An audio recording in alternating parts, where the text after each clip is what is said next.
বন্ধুসকলে এডিআৰ ৰিজাল্টটো কেতিয়া দিব আৰু তাৰপিছত নতুন পদ এডিআৰ 3.0 নতুন পদ কেতিয়া মুকলি হ'ব আৰু এডিআৰ কিমান নম্বৰ পালে গেট 3 গেট 4 ত চাকৰি পাব গেট 4 ত 8% 10% প্লাস আইটি আছে কিমান হাততে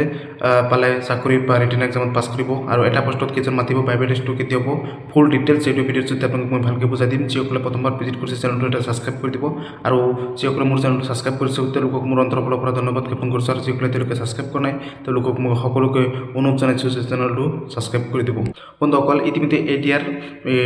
2.0 ইতিমধ্যে ৰিটেন এক্সাম কমপ্লিট হৈ গৈছে আৰু ওমাৰশিপ কোনো সকলোৱে দিছে সকলোৱে নাম্বাৰটো চাব পাৰিছে যিসকলে নাম্বাৰটো চাব পৰা নাই তেওঁলোকে ডাইৰেক্ট ৰিজাল্টটো চাব পাৰিব আৰু কাট অফ লিষ্টটো মাৰিব আৰু ইতিমধ্যে অসম চৰকাৰে ডাইৰেক্ট এছএছসি নিচিনাকৈ সাধাৰণ পৰীক্ষা অনুষ্ঠিত কৰিছে অসম মুখ্যমন্ত্ৰী ডাঙৰীয়াক তাৰ বাবে ধন্যবাদ জ্ঞাপন কৰিছো আৰু সকলোৱে ধন্যবাদ জ্ঞাপন কৰিব অসম মুখ্যমন্ত্ৰী ডাঙৰীয়াক কাৰণ ইতিমধ্যে অসম চৰকাৰ যিমান চাকৰি হৈছে আৰু নতুন পদ আৰু বহুত মুকলি কৰিব বুলি ইতিমধ্যে ঘোষণা কৰিছে আৰু এই এছএছসি নিচিনাকৈ ওমাৰশিপখন দিছে সেইবাবে সকলোৱে অসমৰ মুখ্যমন্ত্ৰী ডাঙৰীয়াক ধন্যবাদ জ্ঞাপন কৰিব লাগিব আৰু ময়ো মোৰ ফালৰ পৰা অসম মুখ্যমন্ত্ৰী ডাঙৰীয়াক ধন্যবাদ জ্ঞাপন কৰিছো ওমাৰশিপখন দিয়াৰ বাবে আৰু সকলোৱে নাম্বাৰটো চাবই পাৰিছে এডিআৰ যেটো 2.0 12,600 পদ আছে তাৰে এটা পোষ্টত দুজনকৈ ক্যান্ডিডেট মাতিব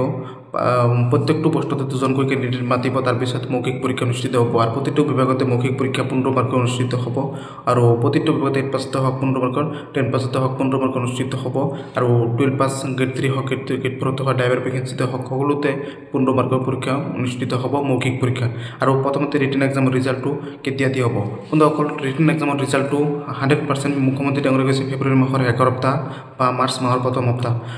প্ৰথম সপ্তাহতে দিয়া হ'ব 1 তাৰিখত ৰিজাল্ট আপোনাক 100% পাব ফেব্ৰুৱাৰী মাহৰ শেষৰ হাপলে ৰিজাল্টটো নাপায় 15 ফেব্ৰুৱাৰীৰ পৰা মেট্ৰিক পৰীক্ষা আৰু হাই সেকেন্ডাৰী পৰীক্ষা অনুষ্ঠিত হ'ব আপোনাক সকলোৱে গমে পাইছে 15 ফেব্ৰুৱাৰীৰ পৰা হাই সেকেন্ডাৰী পৰীক্ষা আৰু মেট্ৰিক পৰীক্ষা অনুষ্ঠিত হ'ব তাৰ আৰু এই পৰীক্ষাৰ কমপ্লিট কৰোতে মোটামুটি যিমান তাৰিখ হ'ব এই পৰীক্ষা চলি থকাৰ মাজতে ৰিজাল্টসমূহ নিদিয়ে কাৰণ পৰীক্ষা পাৰ হোৱাৰ পিছতে ৰিজাল্টসমূহ দিব আৰু ৰিজাল্টসমূহ এডিআৰ যেটো ৰিজাল্ট আছে 8 পাস হওক 10 পাস হওক 12 পাস হওক তাৰপিছত গ্ৰেজুৱেশ্যন হওক 12 পাস সায়েন্স ষ্ট্ৰীম হওক 10 পাস প্লাস আইটি হওক 10 পাস প্লাস ড্ৰাইভাৰ ভেকেন্সিতে হওক সকলো পদৰ ৰিজাল্ট এটা দিনতে দি হ'ব আৰু এটা দিনতে সকলো ৰিজাল্ট পাব আপোনালোকে সাধাৰণতে বহুত কেইটা নোটিফিকেশন মুকলি কৰিব আৰু মুখ্যমন্ত্ৰী ডাঙৰীয়াই ঘোষণা কৰিব অতি সোনকালে আৰু মুখ্যমন্ত্ৰী ডাঙৰীয়াই ডাইৰেক্ট নিজে কৈছে যে মাৰ্চ মাহৰ প্ৰথম সপ্তাহ বা ফেব্ৰুৱাৰী মাহৰ শেষৰ সপ্তাহ ফেব্ৰুৱাৰী মাহৰ শেষৰ সপ্তাহ বাদ দিয়ক মাৰ্চ মাহৰ প্ৰথম সপ্তাহত যে এডিআৰ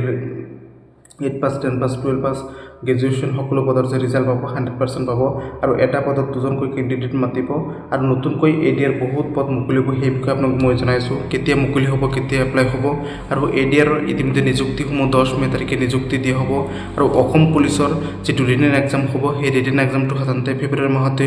অনুষ্ঠিত হ'ব মুখ্যমন্ত্ৰী ডাঙৰীয়াই ঘোষণা কৰিছে ফেব্ৰুৱাৰী মাহতে যদি অসম পুলিচৰ ৰিটেন এক্সাম অনুষ্ঠিত হয় তেনেহলে আপোনালোকৰ সাধাৰণতে এইবোৰ এবি ইউপি যিমান পদ আছে বন্ধুসকল সকলো পদৰ সাধাৰণতে ফিজিক্যাল টেষ্টৰ সাধাৰণতে কাট অফ মাৰিব লাগিব আৰু কাট অফত যাৰ নাম আহিব সিলেকশন হ'ব তেওঁলোকে ৰিটেন এক্সাম দিব পাৰিব তাৰ পিছত ভাইভা টেষ্ট অনুষ্ঠিত হ'ব হেউবে তেওঁলোকৰ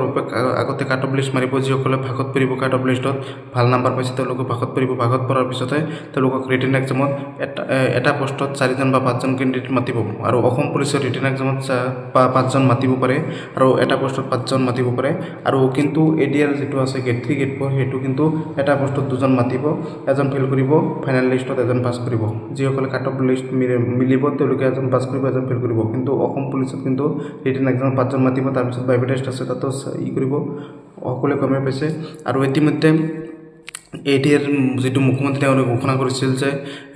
যিসকল পৰিয়ালত চৰকাৰী চাকৰি নাই তেওঁলোকে এক্সট্ৰা 10 মাৰ্ক পাব বুলি কৈছিল বন্ধুসকল এডিআৰ যিসকল পৰিয়ালত চৰকাৰী চাকৰি নাই তেওঁলোকে 10 মাৰ্ক এক্সট্ৰা পাব নাই এতিয়ালৈকে কিন্তু মুখ্যমন্ত্ৰী ডাঙৰীয়াই স্পষ্টকৰণ দিয়া নাই কাৰণ ইতিমধ্যে স্পষ্টকৰণ এইখিনি কথা কোৱাৰ ভিতৰত নিৰ্বাচনৰ সময়তে যেটো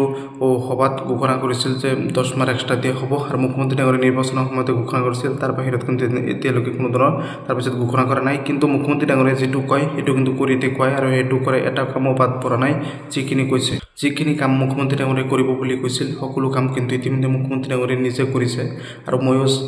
মোৰ চেনেলটোত চাব পাৰিছে প্ৰতিটো ভিডিও চাব পাৰিছে যে মুখ্যমন্ত্ৰী ডাঙৰীয়াই যিবোৰ আপডেট দিছে বা যিবোৰ কথা কৈছে বা যিবোৰ কাম কৰিব বুলি মুখ্যমন্ত্ৰী ডাঙৰীয়াই কৈছে সকলো কাম কিন্তু মুখ্যমন্ত্ৰী ডাঙৰীয়াই নিজে কৰিছে আৰু এই 10 মাৰ্ক এক্সট্ৰা দিব নাই এই বিষয়ে ক'বলৈ গ'লে 10 মাৰ্ক এক্সট্ৰাটো পোৱাৰ সম্ভাৱনা আছে যিসকল পৰিয়ালত চৰকাৰী চাকৰি নাই তেওঁলোকে কিন্তু পোৱাৰ সম্ভাৱনা আছে হেউবে কিছু আপোনালোকে ভালকৈ প্ৰিপাৰেশ্যন কৰক যিসকলে সাধাৰণতে 8 পাছ 10 পাছ গেট ফৰত 8 পাছ 10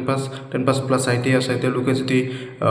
HCST আছে তেওঁলোকে যদি 65ৰ ওপৰত নাম্বাৰ পাইছে যিসকলে সাধাৰণতে OBC MOC তেওঁলোকে যদি 70ৰ ওপৰত নাম্বাৰ পাইছে যিসকলে জেনেৰেল কেণ্ডিডেট হয় 8 pass 10 pass plus I T আছে তেওঁলোকৰ যদি সাধাৰণতে 80ৰ ওপৰত নাম্বাৰ পাইছে বা 80 নাম্বাৰ পাইছে তেওঁলোকে কিন্তু বাইবা টেষ্টৰ বাবে ভালকৈ প্ৰিপাৰেশ্যন কৰক মাজত মাথো 1.5 মাহ সময় আছে তাৰপিছত কিন্তু ৰিজাল্ট কিন্তু দি দিব আজি হৈছে সাধাৰণতে 12 জানুৱাৰী তাৰিখ বন্ধুসকল মাত্ৰ 1.5 মাহ সময় আছে 45 দিন সময় আছে 45 দিন সময়ৰ পিছতে কিন্তু ডাইৰেক্ট ৰিজাল্টটো আহি যাব আপোনালোকে কোনো টেনশ্যন নকৰিব আপোনালোকে ভালকৈ প্ৰিপাৰেশ্যন কৰি থাকক আৰু ADR নতুন পদ যিসকল মুকলি হ'ব বুলি মই কৈছোঁ যে ADR নতুন পদ মুকলি হ'ব ADR নতুন পদ এইটোৱে মুকলি হ'ব যে ADR 3.0 পদ মুকলি হ'ব ADR 3.0 বহুতখিনি ভেকেঞ্চি মুকলি হ'ব ADR 3.0 ভেকেঞ্চি আপোনাৰ 10 মে তাৰিখে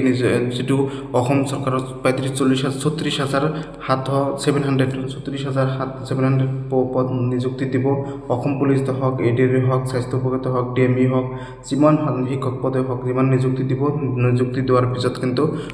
সেইদিনা 10 মে তাৰিখে কিন্তু নিযুক্তিৰ দিনতে কি পদ মুকলি হ'ব সেই বিষয়ে কিন্তু মুখ্যমন্ত্ৰী ডাঙৰীয়াই ঘোষণা কৰিব আৰু কেতিয়াৰ পৰা এপ্লাই হ'ব 10 মে তাৰিখে গম পোৱা যাব আৰু এই নিযুক্তিখিনি কমপ্লিট কৰাৰ পিছতহে সেইবোৰ নিযুক্তি দিয়া হ'ব আৰু এই নিযুক্তিখিনি কমপ্লিট হোৱাৰ পিছতে আপোনালোকৰ সেইবোৰ নিযুক্তি দিয়া হ'ব সেইবাবে মুখ্যমন্ত্ৰী ডাঙৰীয়াই ঘোষণা কৰিছে যে অসম চৰকাৰৰ যিমান চাকৰি হওক যিমান হওক সকলোবোৰ সময়মতে আপোনালোকে পাব সকলোৱে প্ৰিপাৰেশ্যন ষ্টাৰ্ট কৰি দিয়ক আৰু যিমান পদ আছে ইতিমধ্যে হেল্থৰ ফালৰ পৰা নন ৰিএপ্লাই দিছে আৰু গেট ফৰতো ৰিএপ্লাই অতি সোনকালে দিব আৰু নতুন পদ ৰিক্ৰুটমেণ্ট নতুন বহুত পদ মুকলিব আপোনালোকে যদি প্ৰিপাৰেশ্যন কৰিছে কৰক আৰু মই ইতিমধ্যে ADR পৰীক্ষা দিছোঁ মই নিজে এজন কেণ্ডিডেট হয় আৰু মোৰ চেনেলটো ইমান ছাপোৰ্ট কৰিছে সকলো মোৰ অন্তৰৰ ফালৰ পৰা ধন্যবাদ